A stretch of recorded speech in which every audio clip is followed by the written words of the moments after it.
Selamat menonton. Jangan lupa bantu like dan subscribe channel ini. Langsung saja, ini dia kisahnya. Setiap orang pasti pernah menghadapi berbagai cobaan, serta ujian dan permasalahan dalam menjalani proses kehidupan. Hal itu dikarenakan adanya perjuangan, pengorbanan dan pencapaian untuk sebuah tujuan. Kita semua tahu bahwa roda kehidupan akan terus berputar. Ada kalanya kita berada di atas, begitupun ada saatnya kita berada di bawah. Rasa senang, sedih, bahagia dan terluka itu sudah pasti ada. Kita hanya perlu menyikapinya dengan penuh kesabaran, keikhlasan hati untuk menerima semuanya. Jangan pernah putus asa dan tetap semangat, agar tidak mudah menyerah ketika mendapatkan ujian, cobaan dan permasalahan hidup. Satu yang perlu kita garis bawahi adalah, setiap langkah kecil yang kamu ambil saat ini, akan membawamu lebih dekat dengan tujuanmu. Jadi jangan pernah berhenti untuk bergerak maju. Jangan merasa takut dan jangan pernah ragu. Jalani semuanya dengan tulus apa adanya. Namun ini tentang cinta, tentang hati, di mana semua orang memiliki cinta di hatinya. Ini tentang kesetiaan, ketulusan dan kasih sayang, sebuah perasaan dan perhatian. Hidup ini terlalu singkat untuk dibiarkan begitu saja. Kebahagiaan adalah tujuan dari segalanya. Kita sebagai manusia biasa pasti pernah melakukan kesalahan, baik itu yang disengaja atau tidak disengaja. Oleh karena itu, belajarlah dari sebuah kesalahan dan pengalaman. Cinta bukanlah tentang menemukan seseorang yang sempurna, melainkan menerima semua kelebihan dan kekurangan pasangan kita dengan sempurna.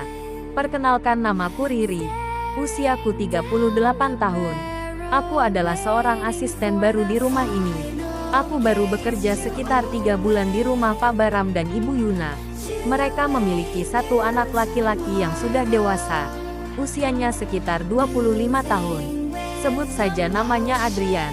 Laki-laki berparas tampan dan bertubuh kekar.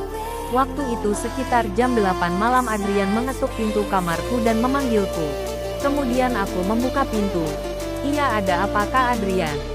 "Tante, Mama sama Papa akan pulang hari ini dan akan ada tamu yang kesini.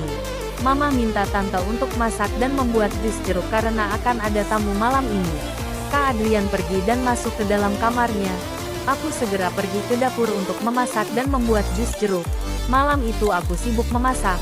Tiba-tiba Adrian datang ke dapur untuk membantuku memasak. "Sini Tante, biar aku bantu."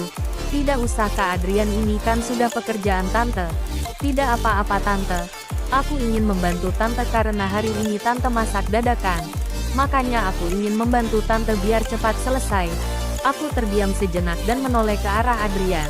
Sudah tampan perhatian, baik lagi. Aku merasa ada yang aneh di dalam hatiku. Jantungku berdebar kencang. Aku merasa sedikit canggung dan grogi ketika Adrian menatap mataku sembari tersenyum. Aku hanya bisa menggigit bibirku ketika melihat senyuman Adrian. Aku terlena dengan ketampanan dan senyuman Adrian yang membuat hatiku bergetar. "Tante, jangan bengong, nanti Mama sama Papa keburu datang." Aku kaget, kemudian aku kembali bergegas menyelesaikan pekerjaanku. Sekitar jam 9 malam akhirnya aku selesai memasak. Aku bergegas segera membawanya ke meja makan ruang tamu. "Kak Adrian, makasih banyak sudah membantu Tante masak malam ini." "Iya, sama-sama Tante." Tak lama setelah itu Pak Bram dan Ibu Yuna datang bersama tamunya. Ya ampun, untung semuanya sudah selesai aku siapkan. Aku menarik nafas dalam-dalam, mencoba menenangkan diriku yang tengah panik. Singkat cerita, malam itu sekitar jam 10 malam, aku mendengar suara mobil Kak Adrian berhenti di depan rumah. Aku segera membuka pintu rumah. Ia langsung masuk ke dalam rumah. "Maaf Tante, aku kemalaman." "Tidak apa-apa Kak Adrian." "Kak Adrian mau teh manis panas apa kopi?" "Boleh Tante, aku ingin kopi." "Ya sudah, tunggu sebentar Tante buatkan kopi." Aku melangkah ke dapur untuk membuat kopi. Kak Adrian sudah duduk di ruang tamu sambil menonton televisi. "Ini kopinya." "Makasih banyak Tante." Malam itu aku mengenakan daster pendek yang membuat kedua gunung kembarku terlihat. Saat itu mata Kak Adrian tak lepas dari kedua gunung kembarku yang padat dan besar. Aku menyadari tatapan Adrian kepadaku. Sepertinya Adrian menginginkan kedua gunung kembarku yang besar dan padat. Aku hanya tersenyum. Kak Adrian melihat apa ucapku. Ia langsung mengalihkan pandangannya ke arah TV. "Tidak apa-apa Tante. Kebetulan malam itu hanya kami berdua. Malam itu terasa begitu dingin. Adrian masih menatap kedua gunung kembarku. Aku hanya menggigit bibirku merasakan debaran jantungku yang semakin berdebar. Tante cantik sekali malam ini. Tante begitu seksi. Kamu bisa aja. Adrian, kamu melihat gunung kembar tante terus, memangnya kamu mau ucapku? Adrian tersenyum. Kalau kamu mau tante akan memberikannya untuk kamu. Tante serius? Iya serius.